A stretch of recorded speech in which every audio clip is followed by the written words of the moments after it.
What's happening, Amis? Dan Lawless here, back with another transfer window. And we've got a few bits and pieces to talk about. It's absolutely boiling. Even though we've had some bloody rain, I'm still sweating like crazy here in the studio. And yeah, I mean, let's get straight into it. Like I said, where we've made so many signings, it's not been as many transfer stories to talk about, but there is a few things to talk about. Namely, the main one seems to be coming out is with Andy Carroll being out, you know, as expected. We are obviously looking to sign another striker, with our options being sort of quite limited, with Hugo probably being moved on, and Pellegrini reportedly does want to move him on, so we need another striker. Now, the main target being spoken about recently, as of today, is Moussa Marega, if you like it, from Porto. They're talking about £22 million they want for him, which I think is more than we're willing to pay for him.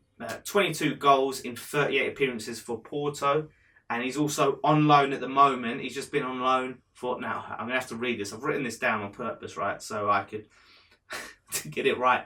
Vitória Guimarães. You look it up and you tell me how you pronounce it. 13 goals in 25 appearances there, also in the Portugal League, so impressive goal scoring record for Portugal and Vitória. I'm going to call him Vitória. Right, that's pretty impressive. Again, there's always question marks if they can do it in the Premier League, right?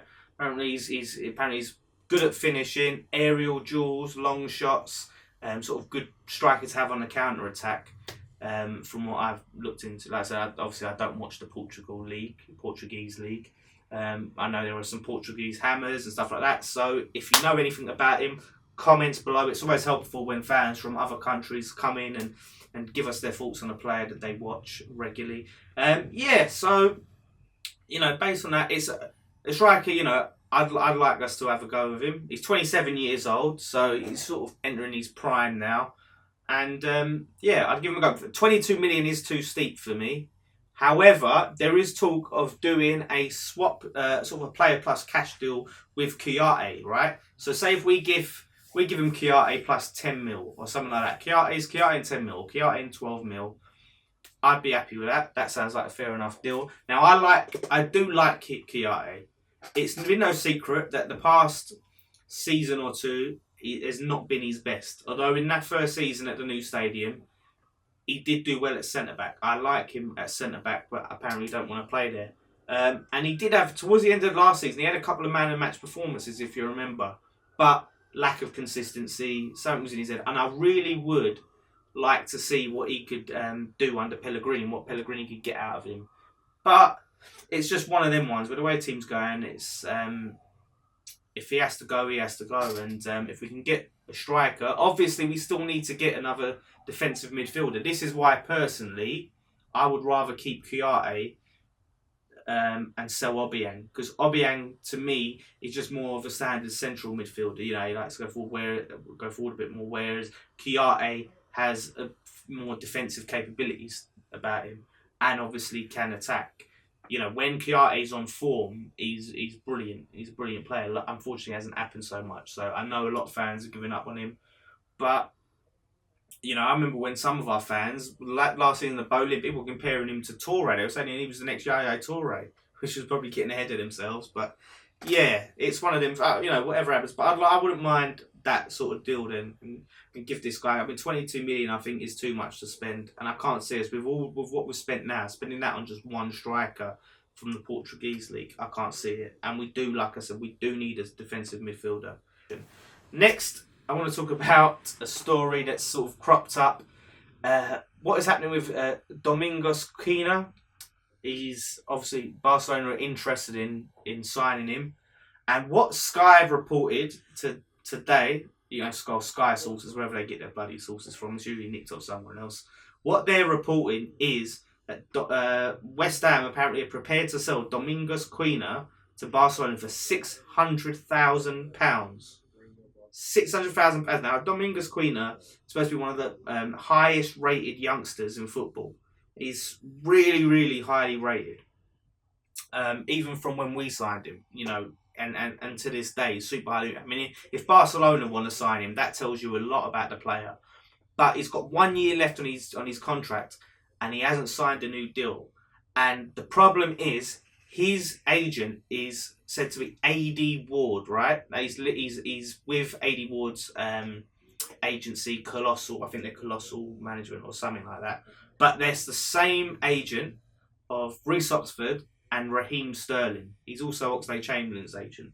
But obviously, we all remember what happened when Raheem Sterling was at Liverpool when he wanted to move to City, kicked up a big fuss about it, and used some sort of underhanded tactics which made him sort of vilified at Liverpool. And obviously we know that there's been some sort of like problems or attitude problems or mentality problems recently with Reece Oxford, because it's like he gets into these guys' heads and builds them up to the point where they think they're better than what they are, and can employ some dirty tactics to try and get a move. Now, obviously for him, he's thinking, yeah, let me get my client to Barcelona. I can say I've got a client who plays for Barcelona. Brilliant. He's thinking short term, gets a little payoff, all of this stuff, right? But is it the best thing for Quina's career? Is it the best thing for him to go as a midfielder and go and to the academy of Barcelona, where he's going to be behind so many players, where he's going to have more opportunity for first team football? Now, AD Ward, obviously Quina was supposed to go on loan to Sheffield United, but it said that Ward's demands, I think it was like wage demands or fee demands for Quina, which obviously he gets a cut out of, scuppered that deal. So his mentality prevented this young kid from going out on loan and getting some game time in the Championship.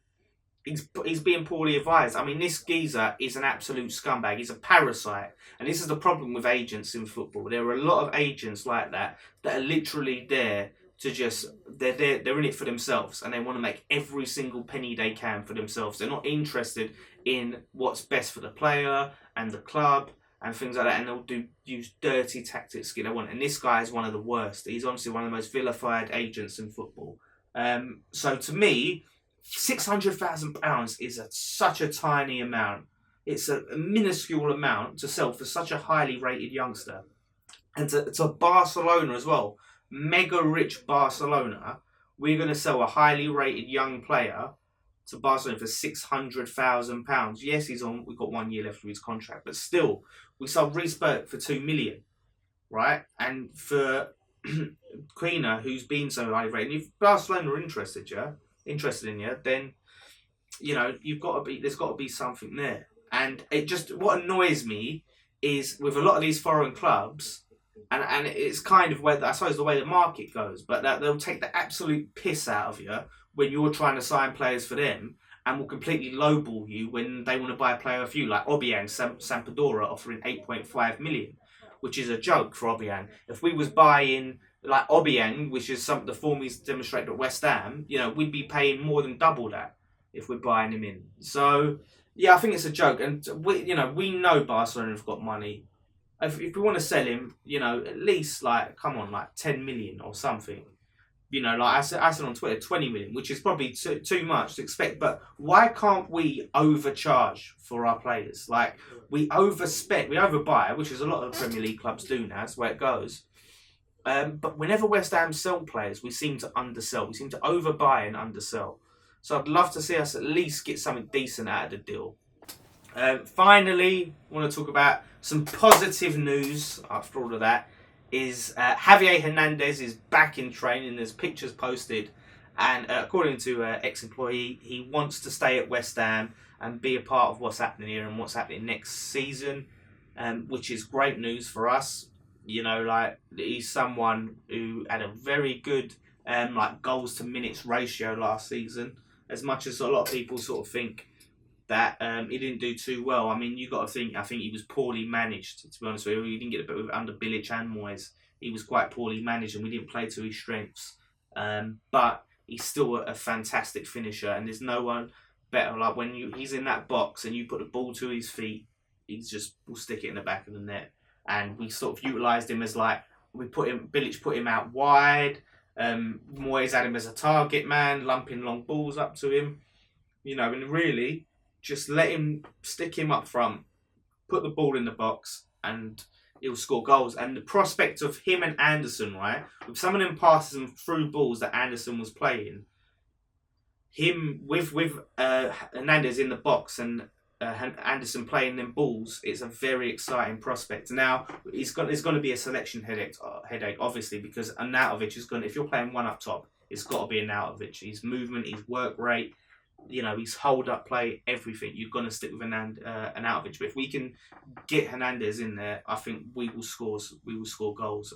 And this is the thing, right? With Hernandez wanting to stay, this is the difference having a manager like Pellegrini makes for you, right? A quality manager.